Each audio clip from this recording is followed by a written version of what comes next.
entregó, está en el campo virtual, lo descompriman y ustedes van a encontrar que en base a ese documento que les sirve como una base porque hay cargada información de algunas cosas. Gracias a eso, entonces ustedes van a poder ir viendo las cosas que yo les voy comentando y dicen, esto está acá, y pueden ir haciendo consulta en el mismo momento respecto a algo que puede que no lo vean o que haya que configurar algo particular para que se pueda ver, cosas de ese tipo. Así que vamos a ver dónde uno puede reconocer diferentes tipos de enfoques o formulaciones. Incluso, dado que el ejemplo que les mandé tiene un caso corrido con resultados, también ver de qué manera uno puede obtener esos resultados, ya sea en tablas o en figuras. Entonces, el primer antecedente entonces sobre el material base que mencioné que lo había dejado para la descarga y la implementación, pero eso lo vamos a hacer como ejemplo de seguimiento.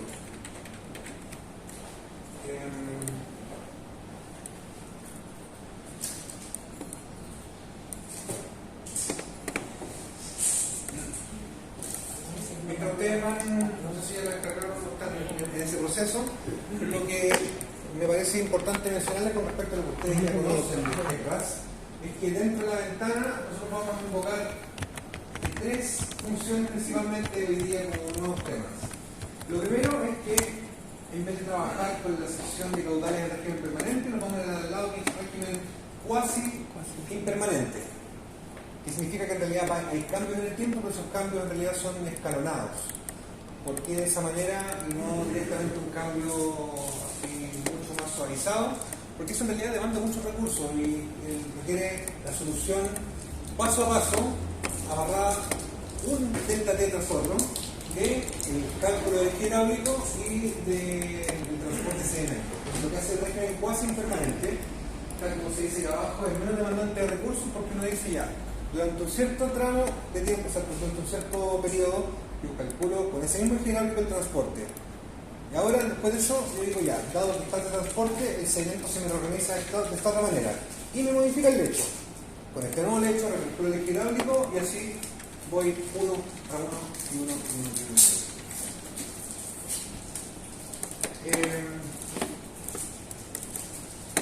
El caso se corre a través de este personaje, el monito con la tierra, y la característica del sedimento y las condiciones de bordo también aplicables a este tipo de problemas están en ese botón que menciona precisamente el tema como del sedimento.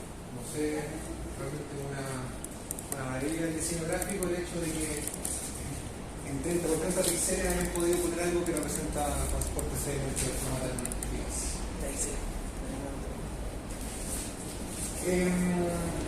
Así que la parte geométrica, por ejemplo, que no la tocamos, simplemente lo tenemos como una condición de partida y tampoco le vamos a dar demasiado énfasis a cómo se modifica. Nada de eso. Vamos a ver entonces las nuevos botones. En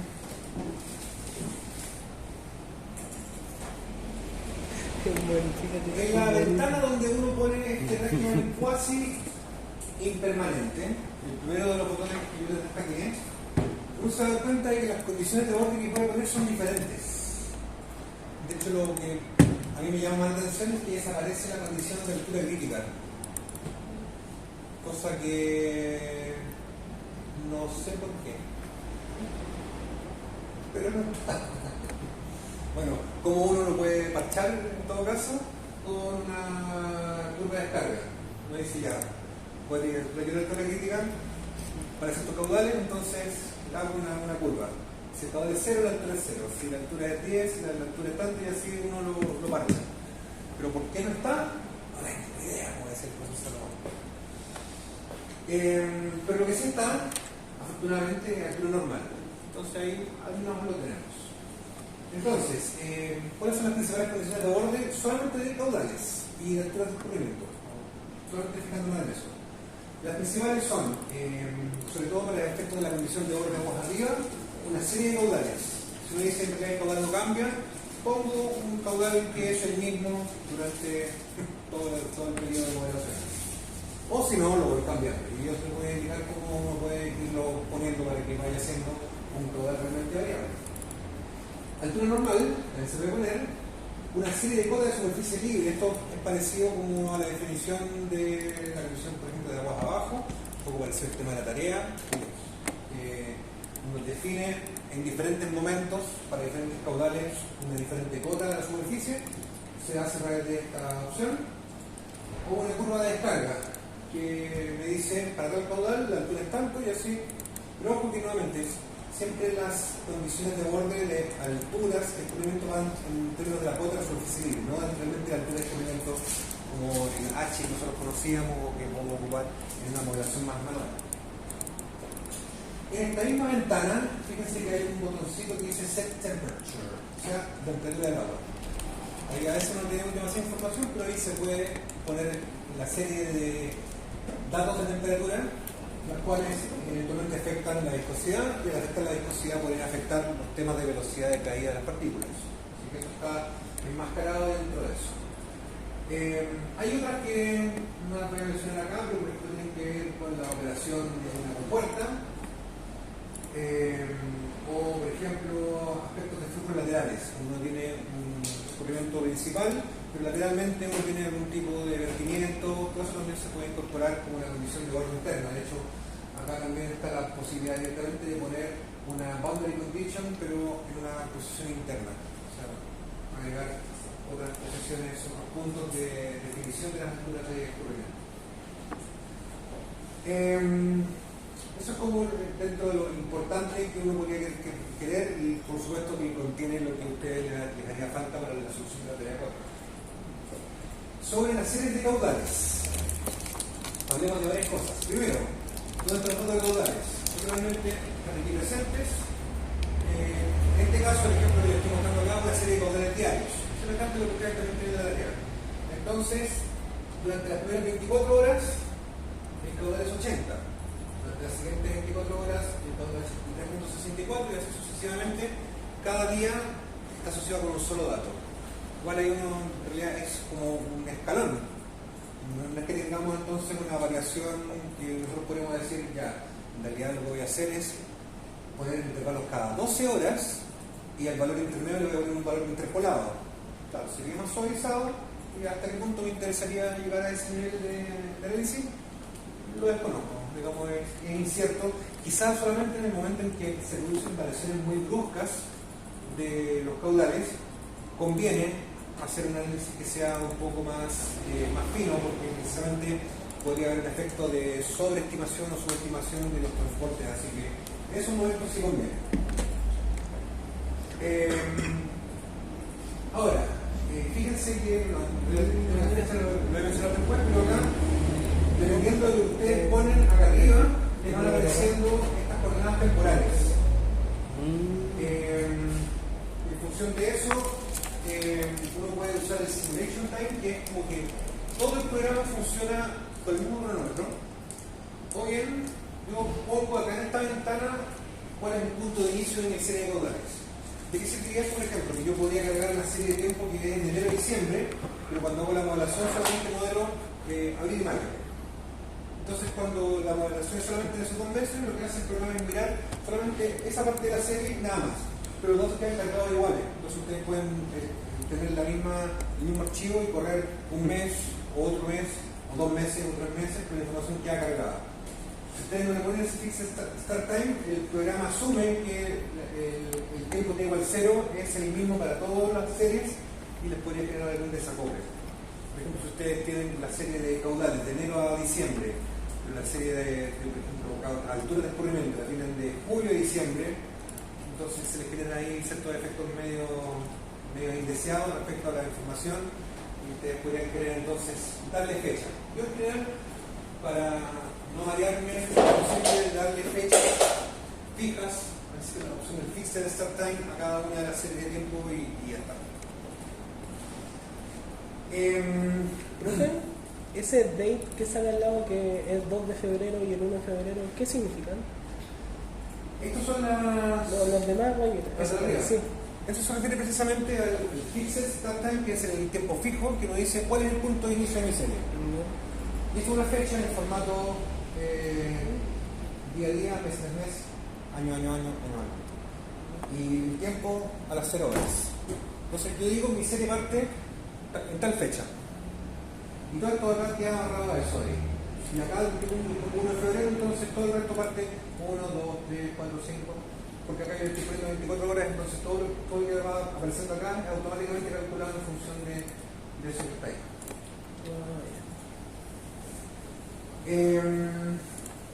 Entonces ahí la que manda sería la segunda fecha, ¿no?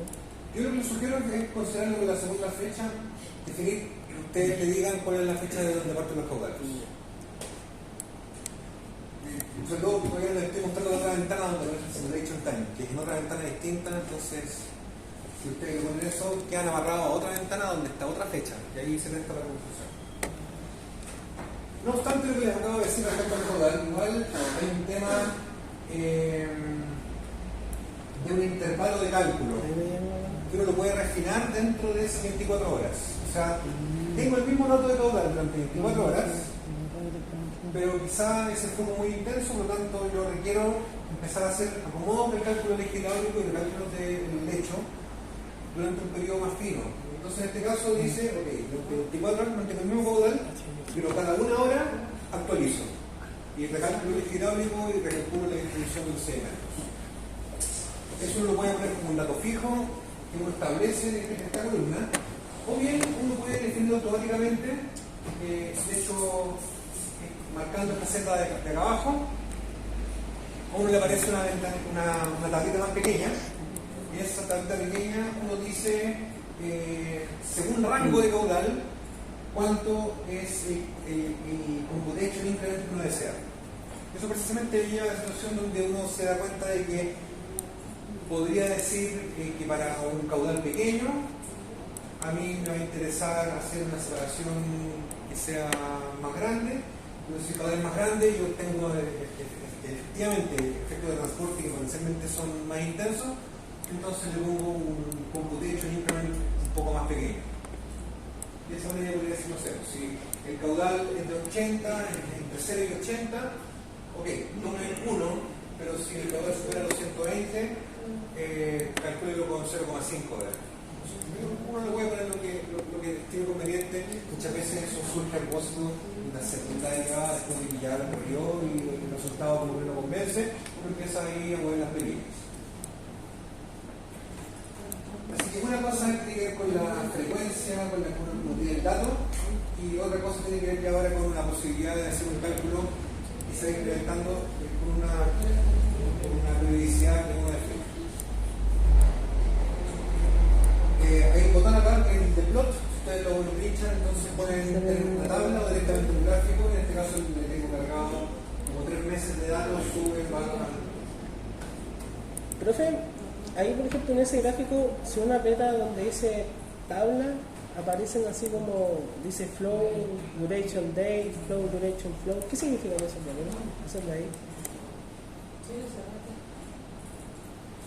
El flow duration date es la conversión de esta fecha en un número. Es lo mismo que hacer en Excel. Usted le puede poner un número en Excel y si después le cambian el formato de fecha, le aparece el formato de fecha. Es como para transformarlo en un gráfico.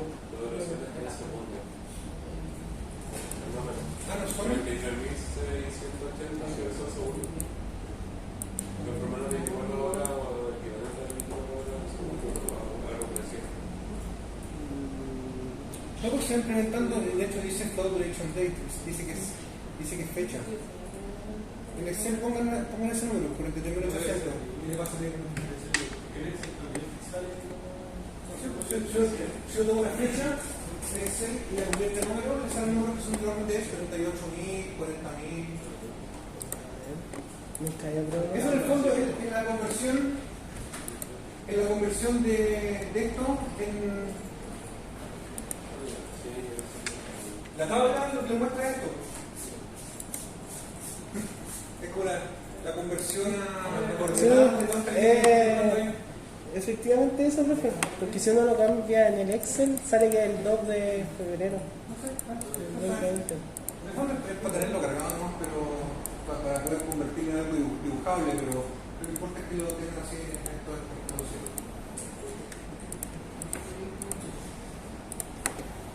Para el otro caso, de las alturas, la serie de alturas, nuevamente uno puede definir el tema del tiempo donde parte la coordenada temporal y también define durante cuánto periodo se mantiene esa misma altura. Y acá van los valores de la cota de la superficie libre que uno quiere establecer. Así que de eso no hay mucho más que decir. No hay una dependencia aquí con respecto al tiempo de cómputo. El tiempo de cómputo no queda en función del caudal. El caudal es como el que manda, porque es la variable que hace que todo se mueva. Que, de hecho, el problema, como lo puse aquí, había uno que era flow y otro que era stage. Así que ustedes pueden pinchar eso y mirar cómo está implementado. Básicamente lo mismo acá, yo traté de ser consistente en los pantallazos. Ahí ustedes tienen entonces cuál sería la serie de alturas. Que hace el gráfico descendente, porque esos otros datos estaban cargados ahí durante esos 3 meses de información. La temperatura, yo en general cuando he visto modelaciones he notado que es mucho más difícil de conseguir y que algunas veces no tiene mucho asidero nada en particular. La temperatura del agua es algo que varía bastante menos que la temperatura del aire. Hay un cierto nivel de inercia respecto al calor transferido al agua. Por lo tanto, si uno tiene algún dato, incluso mensual, lo puede considerar durante todo ese periodo de un mes completo y después al mes siguiente le pone un dato diferente y al final, como ese tipo de información es lo que uno más puede llegar a pulir. Pero ¿cómo se cargaría si uno tuviese toda la información? Igual que las series anteriores. Durante cada día, durante 24 horas, se tiene un cierto dato y si ustedes ponen el mismo dato repetido infinitas veces, tienen una condición de temperatura constante. Y nada más.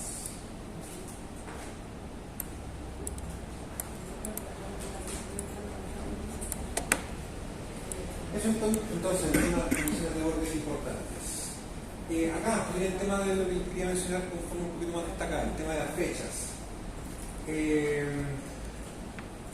Uno puede referir todo esto a que el punto de inicio de igual cero de cualquiera de estas series, temperatura, altura de descubrimiento caudales, se refiere a un valor fijo, el fixed start time. O bien se puede calcular la fecha de inicio de la simulación que se va a definir después en la ventana de transport análisis. Acá, esto en realidad, este dato va a venir dado desde otra ventana. Entonces, lo que le va a decir, por ejemplo, si ustedes le quieren poner febrero, pero la otra ventana mandó a que esto a partir de marzo, y ustedes pulsan este botón, entonces el t igual 0 de esta ventana que ustedes están poniendo acá, se va a correr a marzo. Y le va a quedar todo desplazado hacia esa otra fecha. Por eso es que a mí no me gusta mucho usar esa opción, pero existe en caso de que uno quiera como sincronizar todos los cronómetros.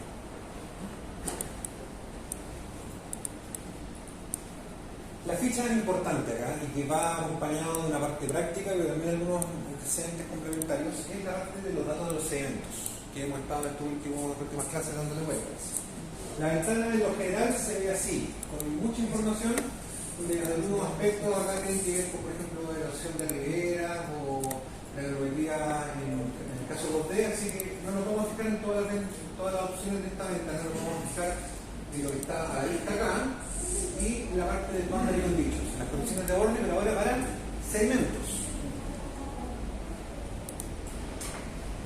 Así que un zoom a la parte importante, todo lo que está aquí tiene que ver con la parte geométrica de la sección de escurrimiento que proviene de la geometría cargada y que además le podemos dar algunos otros antecedentes relacionados con donde nosotros vamos a concentrarnos para hacer los cálculos de transporte segmento. O sea, de una sección completa yo puedo elegir, en realidad solamente voy a hacer los cálculos aquí, o acá, como que yo voy a reconocer la zona donde los problemas de transporte segmento importan. Voy a definir con qué granulometría, voy a caracterizar cierto perfil transversal y acá están las 3 ventanas importantes que se empiezan un poco a vincular con los aspectos más teóricos, que es qué formulación voy a ocupar para el transporte segmento, qué tipo de enfoque voy a ocupar para el ordenamiento de la granulometría, que lo voy a mencionar con un poco más de detalle a continuación, y cuál fórmula voy a ocupar para el cálculo de velocidad de caída de las partículas, problema que particularmente importante cuando es sedimento pequeño y queremos ver el tema de la suspensión y caída. Así que le vamos a dedicar un poquito de tiempo a cada uno de estos aspectos. Fíjense que en la parte geométrica, le voy a hacer un zoom con esta parte de acá. De hecho, le voy a editar un poquito. Ustedes se fijan que acá es solamente max depth, no hay nada en esta celda de acá. Estas funcionan o la una o la otra. ¿Qué significa estas celdas? Yo debo darle valores, hay que darle sí o sí. Me van a definir hasta dónde yo voy a considerar razonable erosionar si que empiezo a tener algún grado de transporte. Porque si yo no le pongo techo, me va a pasar lo que pasaba en el ejemplo que les mostraba hace un tiempo atrás en la relación numérica. Bajaba 20, 40, no sé, una cantidad gigante de tiempo. De hecho, un poco aprovechando la atención, el seminario del embalse, cuando se hablaba del tema de lo que pasó al pie del embalse de Argencoa, hablaban de una erosión de 8 metros que hubo cuando le cayó el chorro, pero ahí murió, ahí quedó porque se encontró con este todo rocoso.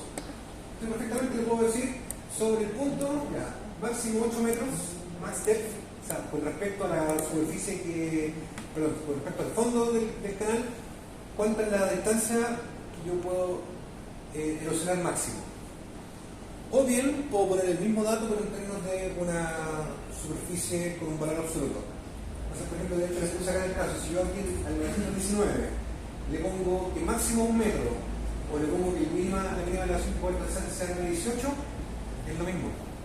En los dos casos digo o bajo 1 metro o llego hasta cota 918.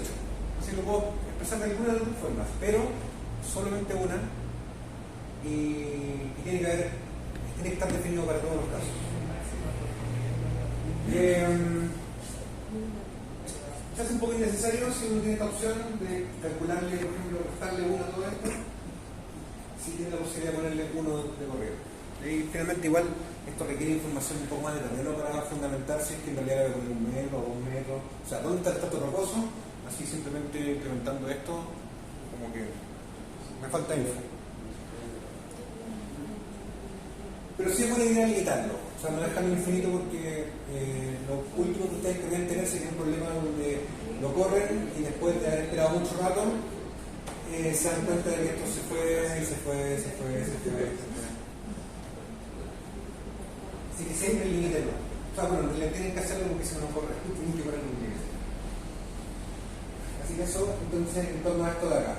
Porque están estas celdas para limitar el nivel máximo de sedimentación.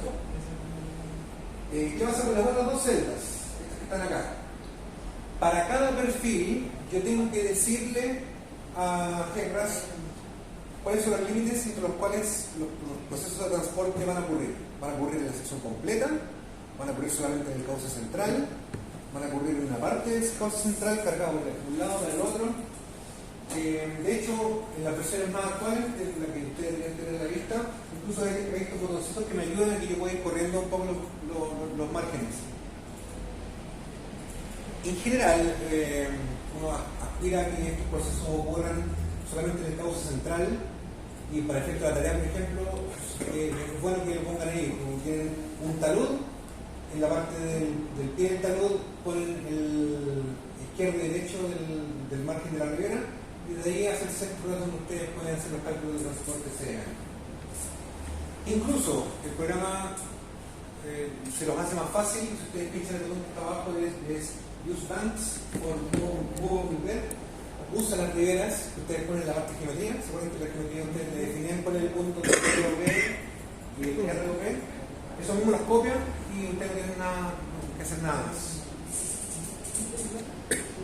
Pero si ustedes dicen, bueno, en realidad yo voy al sitio y me doy cuenta de que ahí estando en el sitio, esta parte de aquí tiene vegetación o tiene un estrato rocoso, entonces uno dice, ya, en realidad esto es distinto, no va a cambiar. Así que uno define entonces en qué ancho está trabajando. Hay una nota que pone al respecto, que es que el ancho de la sección que se elija igual afecta a aquellas formulaciones que calculan por caudal por unidad de ancho. Por decir, por ejemplo, Miller Pérez y Miller es caudal por unidad de ancho, y después multiplicado por el ancho y obtienen el caudal total. Por lo tanto, si ustedes trabajan con un ancho más pequeño, es distinto trabajar con un ancho más grande. Sobre la curva granulométrica, y acá este tema es súper importante porque aquí ustedes alimentan con cuál es el sedimento que tienen disponible. Para definir la curva granulométrica está este botón de acá abajo, es el Define o Edit Bed Relation. Y si ustedes ya tienen cargada la granulometría, podrían por ejemplo decir, ya, el perfil 10 tiene tal curva, el perfil 1 tiene tal curva, y todos los intermedios en realidad, no sé, le voy a interpolar una geometría, o sea, una granulometría, le voy a poner también el interpolate derechos y les genera como toda una transición de granulometría entre uno y el otro. Es incierto porque uno cuando va a un sitio no es que observe que en realidad haya un comportamiento lineal de la granulometría, así que bien arbitrario, pero más bien enfoquémonos en esto, que es definir la granulometría. ¿Cómo se define? Bueno, hay un botoncito que sirve para crear unas curvas, donde le va poniendo distintos nombres, le va a crear un desplegable con diferentes granulometrías, si tienen la posibilidad de hacerlo. Y aquí ustedes tienen la posibilidad de, para diferentes diámetros, indicar cuál es el porcentaje más fino. Entonces, en este caso, todo es más chico que 128 milímetros, más chico que 64 milímetros, 98.9, más chico que 32 milímetros, 95.2, y así sucesivamente van definiendo cómo la curva se va componiendo.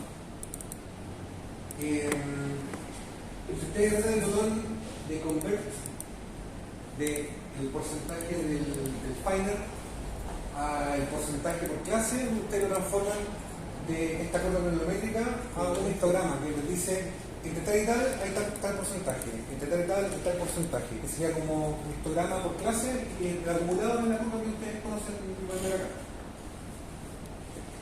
Se dan cuenta también que hay partes vacías. Si uno no tiene información de la parte más gruesa o simplemente no quiere ponerle ceros arriba o cienes acá abajo, no puede dejar vacío y el problema acá abajo solamente lo bloquea. Profe, entonces la parte que uno carga acá en el sedimento es solamente el tema del porcentaje, ¿no? Lo demás ya está como... Sí, si tiene el porcentaje más fino que cierto tamaño, le basta con eso.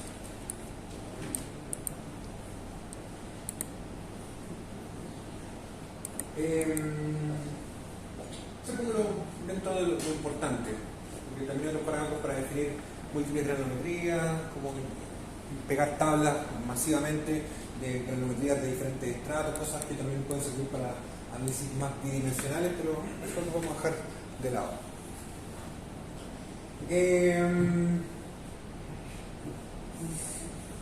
De hecho, ahí está una indicación, como para que lo recuerden, respecto a que en esta tabla, en la parte izquierda, aparte de los tamaños, hay como unas siglas que dan una pista respecto a si estamos hablando de arenas, gravas, guijarros, bolones, y todo con su nombre en inglés.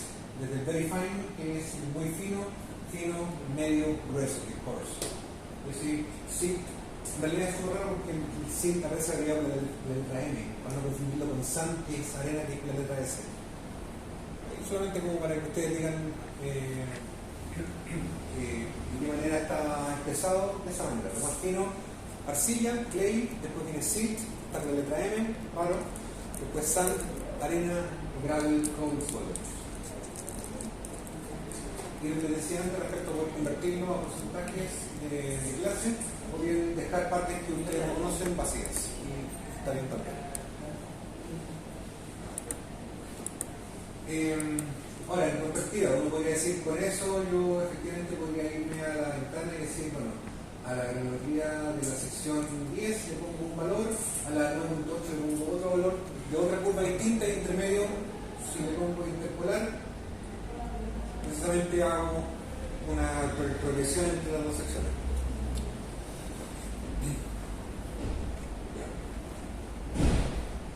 Sobre las fórmulas de transporte de fondo, esto dentro de las cosas que hemos hablado es lo que quizás le dimos más detalle respecto a hablar de formulaciones habituales, donde las clásicas de Miller con la corrección por rugosidad que hemos conversado en clases, y Wake and Grow, que tiene la ventaja de ser un enfoque integrado.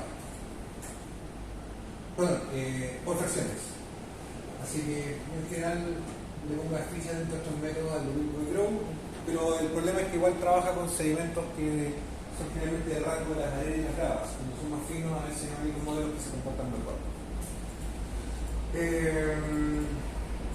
Así que esto tiene que ver con la elección que uno quiere hacer basado en los antecedentes que hemos un poco visto antes sobre los métodos que más conocemos o los métodos que nos interese usar para representar el transporte.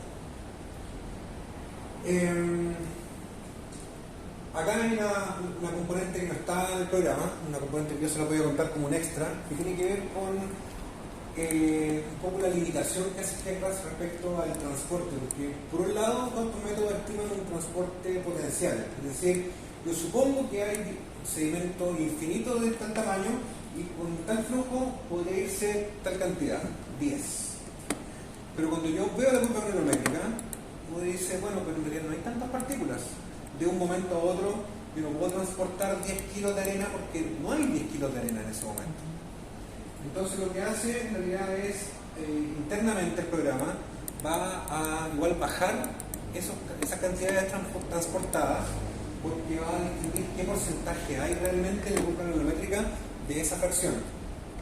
Esto no tenemos que preocuparnos, digamos, es parte del cálculo interno, pero nos va a hacer una diferencia importante porque si nosotros queremos comparar el resultado de las fórmulas potenciales con el resultado de la modelación, algo no va a cuadrar. Y es que esto en realidad trata de aproximarse al resultado real, considerando la real disponibilidad de partículas versus la fórmula original que es simplemente potencial, como que hubiese infinitos sedimentos para transportar. Y eso no es cierto. Hay una cantidad que está limitada por las dimensiones del río Mi'kmaq y la curva granulométrica. No puedo transportar mucha arena si arena no hay. O sea, podríamos tener el caso totalmente factible, que es, calculo, según Wake and Grow, que las arenas tienen un cierto valor de caudal sólido, y cuando voy al sitio me encuentro que las granulométricas son puras gravas. Entonces, transporte cero. Y esto le va a dar el valor más real con respecto al otro, que es simplemente potencial.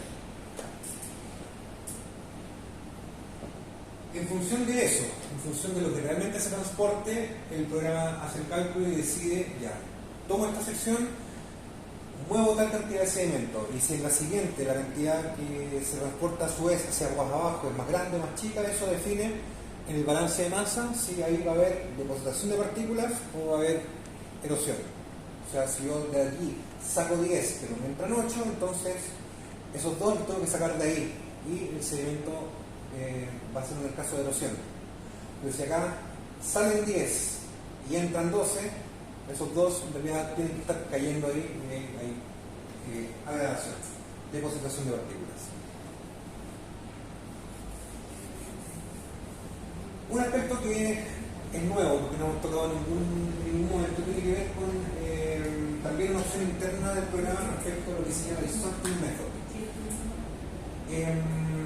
Para ello nosotros tenemos que tener en consideración lo siguiente: cuando uno va a un río, uno se encuentra en general como este fenómeno, que en la parte más superficial el agua constantemente está arrastrando las partículas más finas y va lavando, y va generando entonces una segregación, dejando las partículas más finas en la superficie, y lo de abajo queda protegido, y de esa manera las arenas y el material más fino puede estar debajo, mientras que en la parte de la superficie hay una capa más gruesa. Ese efecto se llama acorazamiento, y los procedimientos estos que están acá toman distintas maneras para tratar de simular o tratar de darle más realismo a este acorazamiento. Así que elegir cualquiera de estos aspectos tiene que ver precisamente con la manera como yo voy a pedir al programa que me tome en cuenta estos efectos de incremento de los tamaños de una curva granulométrica por efecto del lavado permanente del tiempo. Entonces ahí de hecho esta imagen es una excavación, alguien le saca las partículas grandes de arriba y yo veo que lo que está abajo se ve más pequeñito. Por eso muchas veces en una prospección, en la calicata o cuando uno quiere ir a mirar qué es lo que está pasando en un sitio, conviene separar en un primer estrato todo lo que está en la superficie, la coraza, y después hacia abajo el resto de los estratos. El problema está en que acá hay una situación peligrosa, que si uno, por ejemplo, tiene un caudal suficientemente grande como para remover la coraza, después abajo, lo que está abajo es más pequeño y muchas veces que se empieza a ir. Entonces el problema se puede hacer mucho más intensivo, sobre todo los problemas como de socavación en las pilas de puente o semejante. Si en algún momento uno le pone demasiada intensidad al flujo y se lleva la coraza, lo que está abajo queda muy despierto y el problema puede incrementarse su velocidad de ataque de forma bastante considerable. Un pensamiento solamente: ¿en qué ocasión podría ocurrir lo contrario? Que en el tiempo el sedimento, en vez de hacerse más grueso, se hace más fino. Por ejemplo, en el caso de sedimentación en embalses, uno va viendo que en el tiempo, probablemente eso está lejos de la cola del embalse, el sedimento que va cayendo es sedimento fino, que en realidad simplemente está en suspensión y que dadas las condiciones va cayendo al fondo. Entonces ahí en esas condiciones uno empieza a ver que en el tiempo el sedimento de la superficie no es más grueso, sino que al revés, cada vez más pequeño. Profe, entonces, por ejemplo, esto del acorazamiento, lo que pasaría sería que se están moviendo las partículas más grandes y al caer como que tapan a la otra, ¿o no? Eso como que no me queda muy claro. Significa que yo originalmente puedo haber tenido una curva radiológica mucho más graduada, o sea, mucho más, con fracciones de diferentes tamaños. Y con el tiempo el transporte me fue lavando los finos y me quedó solamente la parte más gruesa. Y ahora me tengo que bancar por eso, tengo que solamente mover la fracción gruesa, es la única que se puede mover. Y probablemente el transporte entonces se haga más pequeño, porque requiero mover partículas que cuestan más moverlas. Entonces estamos en la fracción como esta parte alta de la curva de Chills, donde ya estamos lejos de un efecto viscoso. Ahora, si eso después se compensa con que hay un aporte de partículas más finas que de otra parte, ya bueno, es un reordenamiento que va ocurriendo a propósito de diferentes interacciones de curvas radiológicas de materiales de diferentes tamaños.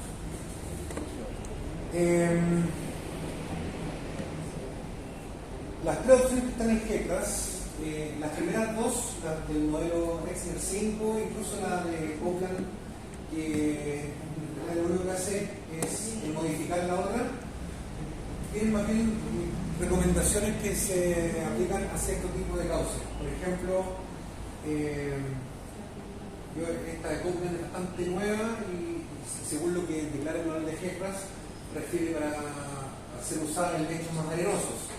Y las otras entonces sí conversan bien con condiciones de lechos con gravas más gruesas. Los modelos entonces, los dos de arriba, tienen esta estructura de tres capas, donde hay como una coraza superficial, una cover layer, una capa de cubierta, una segunda capa por debajo, subsuperficial, pero que sigue siendo parte de la capa activa.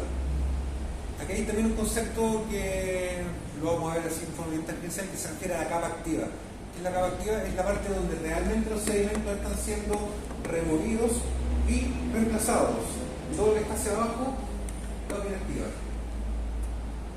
Entonces, el active layer en realidad es un modelo mucho más sencillo: sedimento que no se toca y aparte arriba un volumen que entra, sale y se está moviendo. Esta es como la parte que realmente está involucrada en el transporte de sedimento, y lo de abajo ni se toca.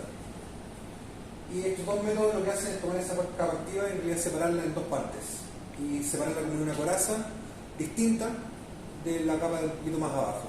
Como que es más detallista desde ese punto de vista en la descripción de cómo es la granulometría del sitio, pero simplemente es algo numérico. Al final uno tiene que ver qué tanto representa la realidad de un sitio, y eso muchas veces tiene que ver con la validación de un resultado contra algo que está en el terreno. Así que les voy a decir directamente si frente a un cierto caso una mejor que la otra. Yo aplicaría el modelo del Active Layer, que es el más sencillo.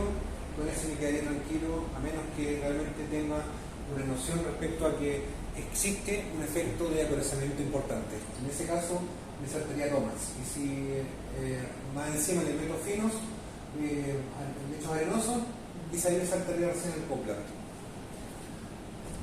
Desde la óptica del que en realidad no lo he ocupado nunca el modelo Copland, porque como les decía, ha tenido una incorporación nueva dentro del texto. Lo último, sobre velocidad de sedimentación. Esto ya mencionamos en algún momento, y de hecho hemos hecho algunos recálculos de velocidad de sedimentación para diferentes tipos de partículas. Así que la que me parece a mí más familiar dentro de lo que hemos hecho es la de Ruby. Que la fórmula ustedes la conocen, la vimos en el capítulo 3.1. De ahí en adelante, todo esto tiene que ver más bien con procesos en los cuales la componente predominante es más fina, porque son las partículas finas las que están sujetas a estos procesos de caída, resuspensión y vuelta a caer. Y según ello, entonces, yo traté de hacer una descripción así bien sucinta de lo que el mismo GECRAS declara para cada uno de estos procedimientos. De hecho, hice una selección de algunos de ellos, porque el resto es muchísima información. Pero en realidad cada uno de ellos lo que hace es tomar la formulación anterior y mejorarla con información de laboratorio o mejorarla con alguna curva ajustada. El problema es que uno, si se va alejando del original de Ruby, empieza a encontrar que los diferentes métodos que vienen después empiezan a pedir más información. De hecho, por ejemplo, creo que el report les va a pedir información sobre el factor de forma de las partículas. O sea, ahí como que tendría que tener no solamente una caracterización numérica, sino también tengo que haber tenido una medición de las partículas para poder analizar todos estos aspectos más morfológicos. Entonces, es incierto que esa información esté disponible, y frente a eso uno quizás puede partir con Ruby, y si el problema realmente nos está llevando a una incoherencia desde el punto de vista de las funciones finas, entonces podría cambiarse de formulación. Internamente, el programa también tiene algunas limitaciones que aplican relacionadas con la profundidad efectiva, porque uno tiene, por ejemplo, un cálculo cualquiera, una altura de descubrimiento de, no sé, cualquier altura, 1 metro. Pero dentro de ese metro, según lo que vimos en la última clase donde hacíamos un ejemplo de sedimento de suspensión, hay partículas que están más concentradas en la parte baja que en la parte alta. Por lo tanto, no es como que esté repartido homogéneamente el sedimento y sea lo mismo tomar una partícula de arriba y bajarla que una partícula de acá hasta acá. En promedio, las partículas les va a tomar en realidad menos tiempo llegar al fondo porque están más concentradas en la parte baja. Son menos las partículas que están requiriendo realmente recorrer el camino completo desde la superficie hasta el fondo. Así que internamente hay una consideración respecto a esas distancias que el sedimento debe recorrer, y eso es afectado por la velocidad de caída. O sea, si ustedes en realidad se fijan, la velocidad de caída multiplicado por el delta t de estos cómputos que hacemos entre un intervalo y el otro definen la distancia que la partícula puede recorrer. Y eso va a definir si la partícula realmente va a llegar desde donde está hasta el lecho o en realidad va a seguir todavía en suspensión al intervalo siguiente. Estos son detalles como un poco de la más interna del programa, pero para que no sea tan caja negra. Les podría simplemente decir, esto, ustedes pónganle eso y échenle para adelante. Quiero contar un poco de lo que hay en la interna. Definimos entonces el sedimento. Sedimento grueso, fino, y ahí ya le pusimos un nombre y una forma. ¿Qué pasa con la condición de borde? Todo lo que estamos hablando recién está en la ficha de Initial Conditions. Y ahora en la segunda, que es Boundary Conditions, vamos a poder definir diferentes tipos de condición de borde para sedimentos. Lo primero que nos aparece en un cauce único son estas 5 condiciones. Las actividades clásicas eran estas 3 y ahora se agregaron en la última opción estas últimas 2. ¿Cuáles son las condiciones de borde típicas?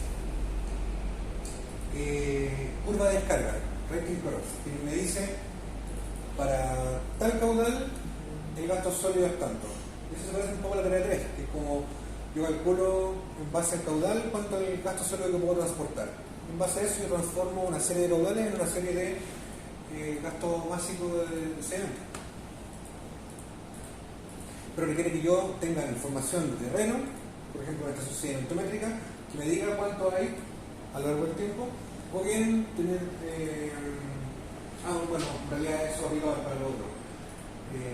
El Segment Load Series es directamente una serie de tiempo de segmentos. Me dice cuánta masa está entrando en tal intervalo de tiempo. Primer día, 100 toneladas. Segundo día, 120 toneladas. Tercer día, y así sucesivamente. El rating corre directamente como lo que teníamos en la RS.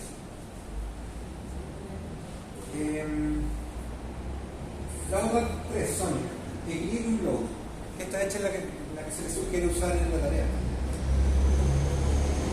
Esa condición me dice el extremo de aguas arriba es una zona que está en equilibrio porque todo lo que yo calculo aquí y que se va a ir hacia abajo le viene el reemplazo.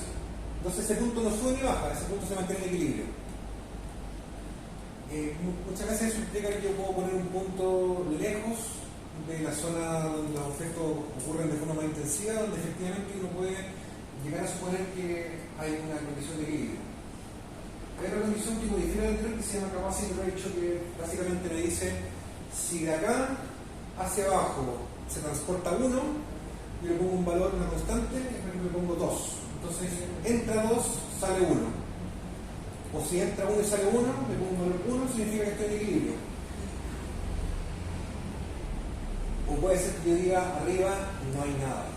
Puedo decir el agua que viene de arriba viene sin sedimentos. Por ejemplo, en el caso de lo que pasa en el embalse. En el embalse uno retiene todos los sedimentos en la cubeta y el agua que pasa, eventualmente, si no hay ningún manejo de los sedimentos, va limpia. Directamente aguas hambrientas. Todo lo que pillan se lo llevan.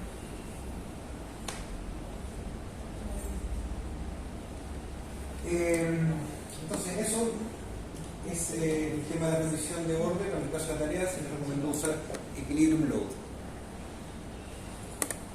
Y ahora sí, la ventana que queda es el monito corriendo arriba de la duna. Ustedes definen qué geometría, ustedes definen qué archivo de caudales, definen qué archivo de sedimentos. Y aquí viene este tema del tiempo de la simulación. Ustedes, la fecha que ustedes ponen aquí, esta es la que se copiaría en las otras ventanas. Ustedes aquí le ponen 4 de abril, viene la otra ventana y si ustedes le pusieron Simulation Time, todas las otras copian 4 de abril. Y si ustedes no le ponen el Simulation Time, le ponen Fixed Time, cada ventana que es independiente de lo que ustedes le pongan acá. Así ustedes podrían tener series de tiempo que sean más extensas, si al momento de simular solamente corren un mes, corren una semana, corren lo que ustedes quieran. A veces he observado algunos problemas con el GERRAS con el tema del lenguaje. Por ejemplo, febrero se dice igual, al menos empieza igual en inglés que en español, si no hay problema. Marzo también, pero enero. January, enero. Entonces, el hecho de que yo haya partido en febrero no es casualidad. Sí, yo me quise ahorrar el problema de que les pasara un caso que después no les corriera y lo hice correr en febrero. Un pequeño hack que yo usé. Porque a veces pasa que igual se arregla rápido, uno dice ya, no corrió con Han, entonces va a correr con N. Y listo. Pero pasa eso, así que les vaya a pasar que de repente no le pusieron Dick y era Tech. O ¿cuál es otro mes que tiene problemas? Le pusieron Ago y era AU. Son pocos los meses, pero pasa. Sí, es como el tema de los puntos y las comas. Es como de esa naturaleza de cosas.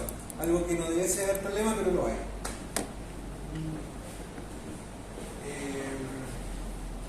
¿Qué era eso?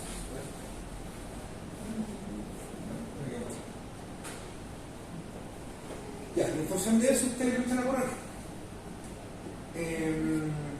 Antes de echar a correr, eso sí, uno puede revisar algunas cosas. Igual hay un montón de otras informaciones, sobre todo la parte de opciones de cómputo y tolerancias, que tiene que ver con un análisis más fino de los errores que uno está dispuesto a aceptar.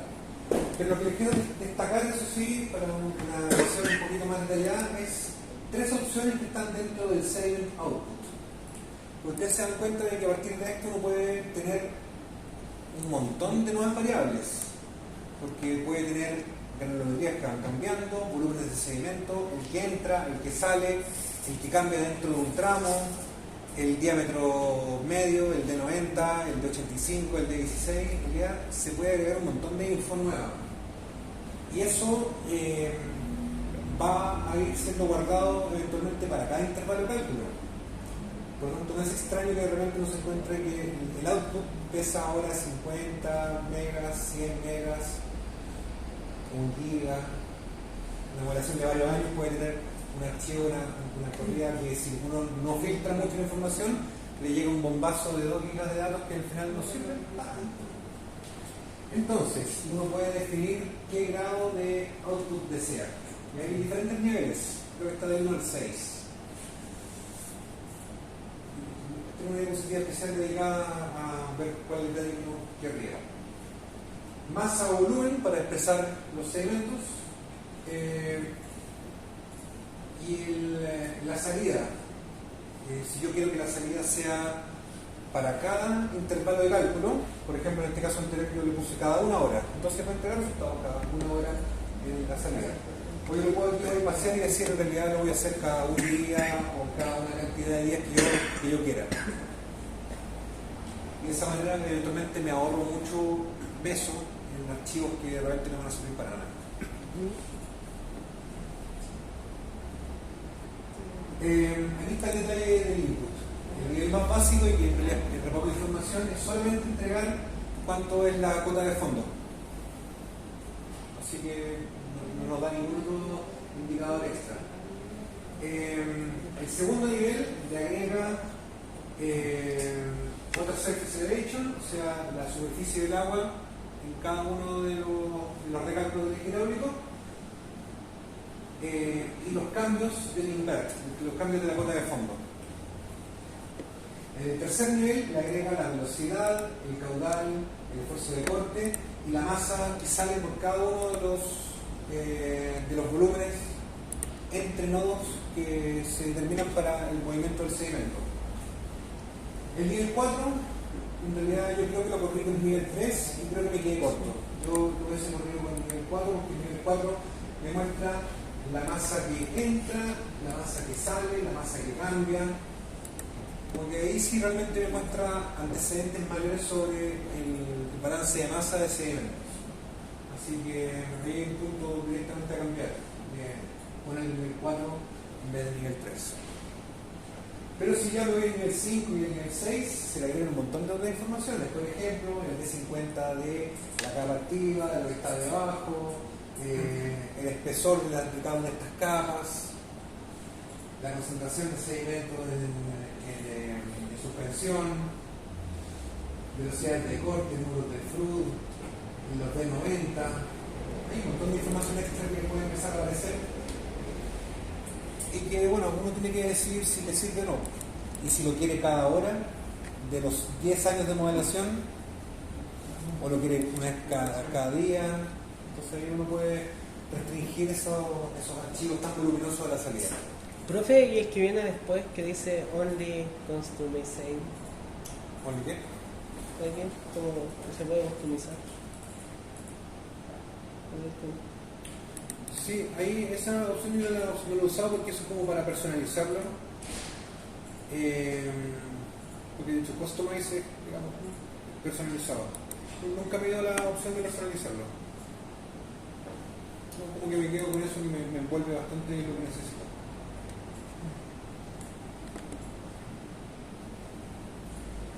¿De qué no lo hacen dar? ¿Después no? ¿Cómo no lo hacen dar? Claro. El Chlanda, no importa que sobreescriban lo que ya está, una actividad distinta. No me parece una idea de cuánto se va a demorar. En este caso, tal como venía configurado, tenía series de 3 meses y calculaban todo durante 2 meses. Se debe demorar 1 minuto, 1 minuto y medio, si es que.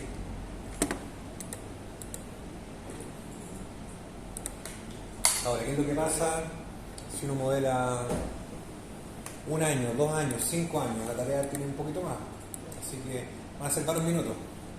pero no van a tener el computador pegado así como se les vaya a quemar. Tiene 50 años de los tickets de verdad. De hecho, creo que hay un límite respecto a la cantidad de filas que uno puede poner en la serie de caudal, que creo que son como 32.000 datos. Por lo tanto, 32.000 datos son como... No, creo que es más, pero yo una vez hice una simulación donde tuve que hacer lo siguiente: correr los primeros 25 años, quedarme con el resultado y usarlo como condición inicial para correr los siguientes 25. Así que la respuesta son 50 años. No sé si han habido cambios respecto a la cantidad de información que se puede poner en las series, pero igual son bastantes y un ejercicio largo de cálculo puede requerir ahí una copia de una sola otra. Visualización de los resultados. En primer lugar, uno podría querer saber qué es lo que pasa con el eje hidráulico como un antecedente básico. ¿Cómo va a ir el eje hidráulico en el tiempo? Y aquí los profiles, a ustedes les van a salir tantos profiles como intervalos de cálculo hay. Si ustedes van a poder hacer un barrido, incluso lo pueden animar. Pueden ir viendo la evolución del eje hidráulico con el tiempo. No necesariamente por el cambio del fondo, puede ser que el fondo esté cambiando, pero sí ustedes tienen detrás una condición impermanente, porque ustedes le pusieron una serie que va cambiando en el tiempo. Así que de por sí ya quedó ahí una cosa bailarina. Ustedes lo pueden cambiar la velocidad de esa animación para que sea más lento o más rápido. Así que la parte de visualización de hidráulico es semejante al caso anterior. Y ustedes pueden sacar la información por tabla, por unos antecedentes previos. Ahora, sobre el tema de visualización de los sedimentos. Acá hay un punto de discordia porque hay 3 versiones diferentes del visualizador de datos de sedimentos. Yo les diría que el Sediment Output, el de la versión 6.0, es el que a nosotros nos gustaría usar. Pero yo he visto... he tenido problemas. Así que eventualmente uno podría irse también a las versiones de visualizadores de las versiones 4 o 5 que aparecen como en el Legacy Sediment Output. Es como el legado de otros procedimientos. De hecho, cuando uno observa la salida del GCRAS, aparecen unos archivos HDF que como que no corresponden a las extensiones habituales del GCRAS. Esos archivos HDF son como de resultados en un formato que este Sediment Output los puede leer. O bien un formato más utilizado para hacer algún tipo de manejo de información. Al menos dentro de lo que sí me funciona bien para mostrarles, el Sediment Output de la versión 6 les puede permitir que ustedes elijan una variable dependiendo de cuáles son las que ustedes eligieron en el paso anterior. O sea, si tienen poca información, van a poder verificar unas variables. De hecho, acá probablemente se les trunque y nos muestren todo lo que quisieran mostrar. Para Zorrillo, en algún perfil en particular, les va a mostrar entonces gráficos de la variable. Por eso van a ver la evolución temporal de, por ejemplo, la cota del fondo, invert elevation, o pueden ver la evolución del caudal, o pueden ver la evolución de la velocidad, pueden ver la evolución también de un indicador de masa. En una tabla o en un gráfico. Ustedes en realidad dicen ya, si se sube bonito, pues habría que ver el número. Como tengo que sacar la mano, no, en la tabla está todo.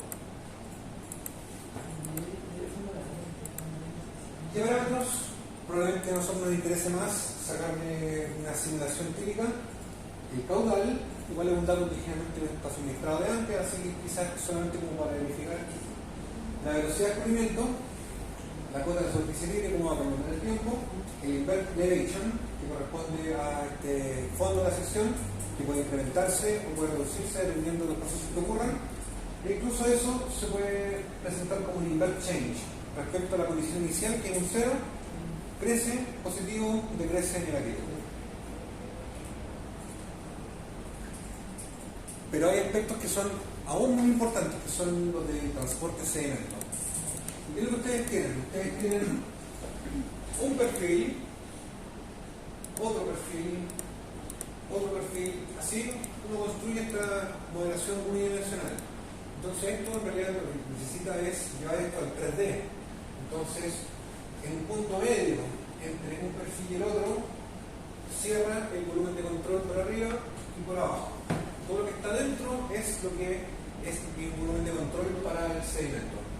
Acá se define qué es lo que entra, qué es lo que cambia y qué es lo que sale. Y aquí están los indicadores que a nosotros nos van a interesar. Que nos hablan no necesariamente en gasto sólido, porque uno diría, no, pues yo lo que hice con los cálculos anteriores fue calcular el gasto sólido de fondo, o sea, cuánta masa o cuánto volumen de sedimentos transporté por segundo, por día, por año. Y acá los indicadores en realidad son simplemente, por ejemplo, masa o volumen, dependiendo de lo que haya elegido. Pero realmente eso lo puede convertir a flujo cuando lo divide por la extensión del periodo de cálculo. Si uno le puso que lo calcula todo eso durante un día, entonces ya son 100 toneladas durante un periodo de 24 horas y así yo, masa dividido por tiempo o volumen dividido por tiempo, me da el flujo. Hay dos formas de presentar estos indicadores de masa, algunos que son así como solitos, sin el otro que tiene un indicador común que es de cumulative, que es acumulado. O sea, en algunos casos ustedes van a ver una curva que va incrementándose en el tiempo, en otros casos una que va fluctuando de manera un poco más, directamente fluctuando con el caudal. Eso tiene que ver exclusivamente con eso. Si lo que uno quiere ver es cuánto ha sido acumulado del arrastre saliendo de una sección o entrando en una sección, o uno quiere ir viendo el efecto que va ocurriendo en cada intervalo. Igual, con el acumulado uno le basta porque uno dice ya, en tal día yo he visto que han pasado 150 y al día siguiente vi que pasaron 152. Entonces esos dos fueron los que pasaron ese día. ¿Dos qué? Dos, por ejemplo, toneladas. 2 toneladas por día. Y ahí tienen ustedes para convertirlo incluso a otros códigos por segundo, lo que se les antoje. Y ahí tienen, por ejemplo, en algunas secciones, el cálculo en este caso es el cambio de masa acumulado. Cuánto es el sedimento que va saliendo, digamos, no, o sea, el que está saliendo menos el que está entrando, o sea, directamente ya es el cambio que hay de masa dentro de ese volumen de control confinado entre los nodos que definen una sección de descubrimiento. Ahí, de hecho, grafiqué como 3 secciones, la 10, la 9 y la 8, cada uno le puse su grafiquito. En este caso, la sección que está acá abajo pareciera ser la sección de masa más arriba de la sección 10. ¿Y por qué marca 0? Porque yo lo puse con equilibrium load. Entonces, como no hay cambio, todo lo que entra y lo que sale, entonces esa sección se mantiene en 0.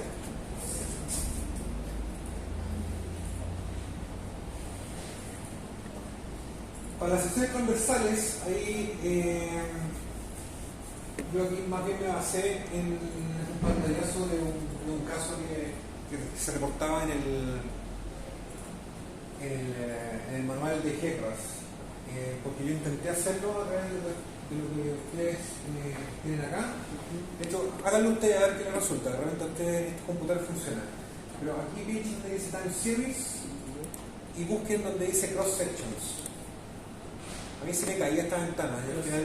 No, a mí sí me salen. Me salen dos nomás, sí. Me sale la del... ¿verdad? Salen 2 de febrero y la del 30, la inicial y el final nomás. Ah, ya, pero sale algo. Sí, a ver si coloco ahí sale. Ya, sí, a mí mi computador se me caía. Ahí puedo poner como... Ya, Sí, como que puedo ver las secciones, pero al inicio y al final nomás. Como que no puedo ver fecha intermedia. Sí, está loco eso. Bueno, la buena noticia es que al menos se ve el principio y el final, lo que es bueno. Lo malo es que no puedo hacer el recorrido intermedio, así que si por ejemplo la tarea les pido que lo muestren a los 2 o 5 años, capaz que si ustedes quieran solamente quedarse con esto, corren una simulación para 2 años, sacan los datos y hacen otra para 5 años. Digamos. O lo otro es ir a las otras versiones, a las anteriores, que son la versión del output para 4 o 5 años, para la versión 4 y la versión 5, igual se parecen, al final lo que hacen es buscar el XS, por ejemplo, la letra XS les define los perfiles y ahí ustedes pueden también obtener resultados pero con otro formato. Se supone que este es como el más optimizado y la última versión, pero la versión anterior también tenía visualizadores. De hecho hay uno en la versión como del Legacy Output de la versión 4 que es un gráfico como en planta donde se ve como la cota del fondo con colores. Una choreza, no una gran cosa, pero está. Y aquí no se muestra, aquí como no hay gráfico aparte de esto, como si una vista en planta un poco más bidimensional no hay. Sí, es que de hecho, si uno coloca las dos fechas, el perfil del medio, el 9, es como el único que tiene cambio. El otro, el 10 y el 8 se mantienen igual, están constantes. Este tiene cambio porque está en equilibrio. Y el Y 10 está cerca de no tener cambio porque en realidad como que el cambio en el sedimento es poco. Este está cambiando, entonces. sí, Que como este es un ejemplo muy limitado, al menos sirve para tenerlo como referencia. Si usted ahora se corre- cambia como casi 20 centímetros. No deja de ser. En 2 meses 20 centímetros es bastante exagerado. El de extremo, a ver, no. No, pero puede ser. Acá es incierto respecto del tema de los resultados. No puedes saber si está bien o está mal hasta que lo corra. Sí, 19 de hecho. 19 centímetros. Que el dead change sea positivo quiere decir que el sedimento entonces está acumulando, el sedimento está subiendo. ¿Les pasa eso? ¿Se le está acumulando? Sí, se está acumulando. Es más alto, la segunda versión. Ya. Es más alto. Es coherencia con esto al menos. Así que va por el lado adecuado. Y así es como se modela transforma el sedimento con teclas.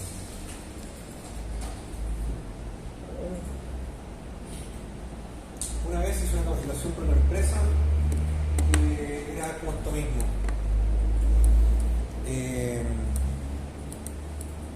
Y ahora ustedes lo tienen como un extra, como parte del mismo curso, ¿no? Profe, ¿y las empresas para qué lo usan? El tema del transporte de sedimento. ¿Igual para lo mismo de nosotros? Lo que pasa es que puede haber temas, por ejemplo, como el conocer cuánto sedimento va a ser aportado a un embalse, para definir la vida útil de un embalse. Un tema. O definir qué cambios va a haber en la parte sedimentológica cuando yo cambio los caudales dentro de un río. Por ejemplo, tengo tal condición el día de hoy y mañana yo le saco agua porque voy a tener una central eléctrica y ese ramo, ¿qué le pasa? ¿Cuáles son los cambios que ocurren? Sedimentológico nuevamente. O qué es lo que pasa si yo tengo una central que voy a operarla con ciertos pics durante el día. Porque muchas veces uno dice ya, tengo una acumulación de agua, por ejemplo como opera Rapel, a ciertas horas del día se hace más necesario generar, por razones económicas, porque el valor de la energía es mejor, entonces les conviene generar, y aparte que dejan de entrar en funcionamiento las centrales solares. Se acaba el día, se acaba el sol y tienen que entrar las hidroeléctricas. Ya, pero entran, ¿y cómo tienen que entrar? ¿Van a entrar de 0 a 100 de golpe? O sea, no solamente van a barrer con toda la vida acuática, cosa que pasa al tramo final del río Rapel, este pedazo, pero además, ¿qué pasa con los sedimentos? O sea, todo lo que estaba depositado se va a ir de golpe.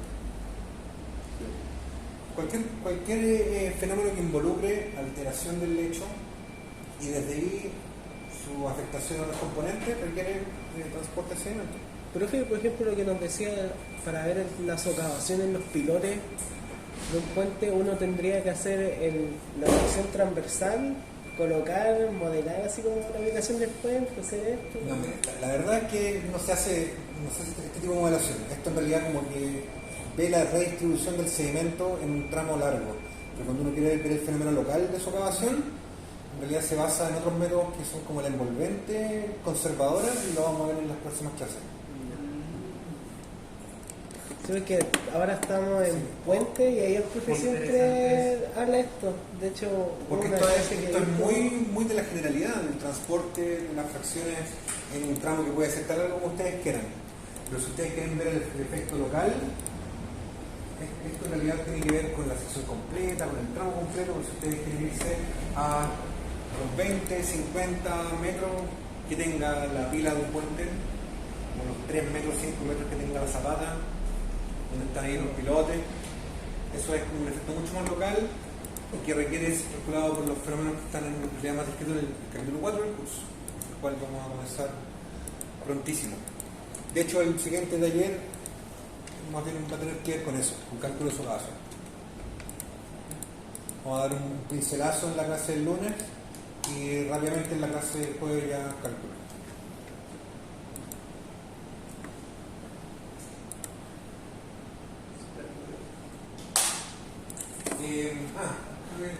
Al final, extensión posible. Ustedes pueden jugar con la herramienta, ver qué otras maneras hay de obtener resultados. Un poco lo que ustedes se dieron cuenta de la funcional, el segment output, cosa que viene más así que bien por ustedes, no por mí. Y lo otro es, bueno, ver qué es lo que pasa con distintas formulaciones. Ya, si lo corren con Wilco y Brown, lo corren después con Becker y Miller de dos diferentes. Y si es diferente, ¿por qué es diferente? No tengo una respuesta al respecto, digamos, como que cada caso puede depender. La forma de la geometría de la sección, los tamaños del segmento involucrados, una curva bien graduada o está concentrada en una fracción uniforme que va a hacer que ambas formulaciones entreguen resultados parecidos. Hay variantes, así que si no tuviese todo el tiempo del mundo podría jugar con todos los casos y elegir el que más les gusta. Por eso yo también traté de más bien confinárselos a un caso particular del tema de la telegrafía. Les digo, corren los 8 modelos y vean cuál les gusta más, ¿no? Háganlo con un específico y ya está. Eso es. Quería un pendiente actualizar este taller desde hace mucho tiempo y afortunadamente se los puede conseguir de manera un poco más práctica, más ordenada. Porque tenía esto de forma mucho más teórica y de repente les da un pincelazo teórico, o sea, práctico del GCRAS, pero ahora en realidad lo construyo al revés. El GCRAS como fundamento y los elementos teóricos como adosados, así como, oigan, en esto detrás hay tal cosa, y bueno, hay un par de momentos más teóricos, pero todo el resto es más práctico. Porque tenemos todo el fundamento de lo que hemos hecho sobre hidráulico, de descripción de características de los sedimentos y más recientemente formulación y transporte de sólidos, así que estaban los elementos para ponerlo de esta manera, como lo vimos hoy. Ya pues, salud.